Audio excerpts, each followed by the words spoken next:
थायलंडमध्ये अंजली वेताळची विजयी घौडदौड, आशियाई कुस्ती स्पर्धेत कांस्य पदकाची कमाई। थायलंडमधील पटाया येथे झालेल्या 15 वर्षाखालील मुलींच्या आशियाई अजिंक्यपद कुस्ती स्पर्धेत मुरगुडच्या अंजली संतोष वेताळ हिने दमदार कामगिरी करत कांस्य पदकावर नाव कोरले आहे। मुलींसाठी सर्व स्वतंत्र सुविधा असणारी एकमेव अकॅडमी म्हणजे राजर्षी शाहू करिअर प्रबोधिनी। ग्राउंड सराव, लेखी परीक्षेचा सराव, अभ्यासिका आणि ग्रंथालय यासोबतच प्रभावी अनुभवी मार्गदर्शन। राजर्षी शाहू करिअर प्रबोधिनी।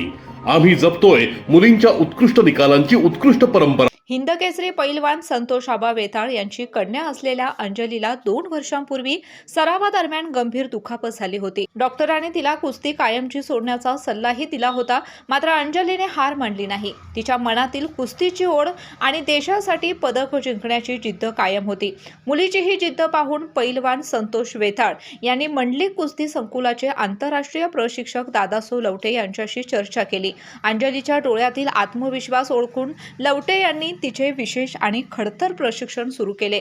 दुखापतीवर मात करत अंजलीने पुन्हा मॅटवर पुनरागमन केलं आणि अखेर थायलंडमध्ये आशियाई स्पर्धेत कांस्य पदक जिंकून आपल्या मेहनतीचे चीज केले। अंजलीच्या या ऐतिहासिक यशाबद्दल विविध मान्यवरांनी तिचे अभिनंदन केले असून तिच्या कामगिरीमुळे मुरगुडच्या कुस्ती परंपरेला आंतरराष्ट्रीय स्तरावर नवी ओळख मिळाली आहे। तिचा संघर्ष आणि यश अनेक युवा खेळाडूंसाठी प्रेरणादायी ठरत आहे। केके न्यूज साठी कागल प्रतिनिधी ओंकार पोद्दार।